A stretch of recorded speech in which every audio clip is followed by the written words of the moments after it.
اعوذ باللہ السمیع العلیم من الشیطان الرجیم من حمزہ ونفخہ ونفثہ۔ سورہ آل عمران کی آیت نمبر 28، 29 اور 30 میں اللہ رب العالمین فرماتا ہے، ایمان والوں کو چاہیے کہ مومنین کے مقابلہ میں کافروں کو دوست نہ بنائیں، اور جو شخص ایسا کرے گا تو اس کے لیے کسی صورت میں بھی اپنے آپ کو اللہ سے بچانے کا کوئی عذر نہ ہوگا، سوائے اس صورت کے کہ اے ایمان والوں تمہیں ان سے نقصان پہنچنے کا قوی اندیشہ ہو، اور اگر ایسی صورت نہ ہو تو ان کو دوست بنانا اللہ تبارک و تعالیٰ کے غضب میں گرفتار ہونا ہے۔ اللہ تم کو اپنے نفس سے ڈراتا ہے تاکہ تم اس کے غضب سے بچ جاؤ، اور یہ بھی اچھی طرح ذہن نشین کر لو کہ تمہیں اللہ تبارک و تعالیٰ ہی کی طرف لوٹ کر آنا ہے، پھر وہ تمہیں وہاں ان سے دوستی کرنے کی سزا دے گا۔ اے رسول صلی اللہ علیہ وسلم، آپ کہہ دیجئے کہ اگر تم اپنے دلوں میں کوئی بات چھپاؤ گے یا اسے ظاہر کرو گے، اللہ تبارک و تعالیٰ کو ہر حال میں اس کا علم ہو جائے گا، یعنی کافروں سے تمہاری دلی دوستی کا بھی علم ہو جائے گا، اور یہی نہیں، وہ تو آسمانوں میں اور زمین میں جو کچھ ہے سب جانتا ہے، اور اللہ تبارک و تعالیٰ ہر چیز پر قادر ہے۔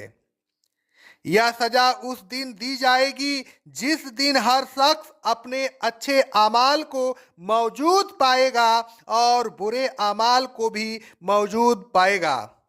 وہ ایسا ہولناک وقت ہوگا کہ اس وقت ہر شخص چاہے گا کہ کاش اس کے اور اس کے برے اعمال کے درمیان بہت طویل فاصلہ ہوتا، اور دیکھو اللہ پھر تم کو اپنے نفس سے ڈراتا ہے،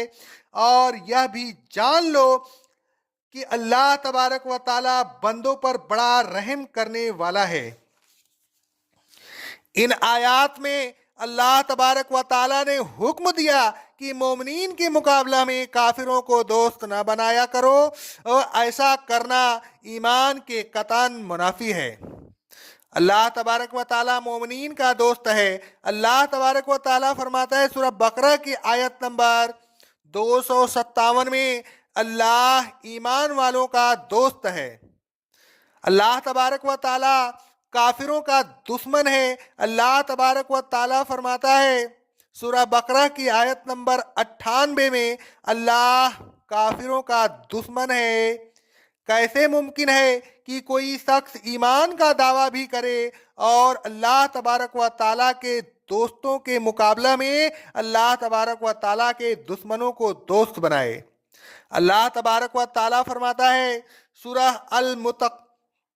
ممتحنہ کی آیت نمبر 1 میں، اے ایمان والوں میرے دشمن کو اور اپنے دشمن کو اپنا دوست نہ بناؤ، تم ان کی طرف محبت کے پیغام بھیجتے ہو، حالانکہ جو حق تمہارے پاس آیا ہے وہ اس کا انکار کرتے ہیں۔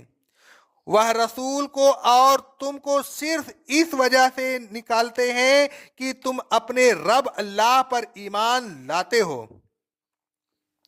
اللہ تبارک و تعالیٰ فرماتا ہے سورہ الجاسیہ کی آیت نمبر 22 میں، اے رسول صلی اللہ علیہ وسلم، آپ ایسی قوم نہیں پائیں گے جو اللہ پر اور یوم آخرت پر ایمان رکھتی ہو، پھر وہ ان لوگوں سے دوستی رکھے جو اللہ اور اس کے رسول کی مخالفت کرتے ہوں، خواہ وہ ان کے باپ، بیٹے، بھائی اور خاندان کے لوگ ہی کیوں نہ ہوں۔ آگے فرمایا اللہ تبارک و تعالیٰ نے سخت تنبیہ کرتے ہوئے یہ فرمایا، وَمَن يَفْعَلْ ذَلِكَ فَلَيْسَ مِنَ اللَّهِ فِي شَيْءٍ، کہ جو شخص مومنین کے مقابلہ میں کافروں کو دوست بنائے گا تو پھر اس کے پاس اپنے آپ کو اللہ تبارک و تعالیٰ کے عذاب سے بچانے کے لیے کوئی عذر نہ ہوگا۔ ایسے شخص کو اللہ تبارک و تعالیٰ کے ہاں عذاب ہوگا، اور عذاب کیوں نہ ہوا،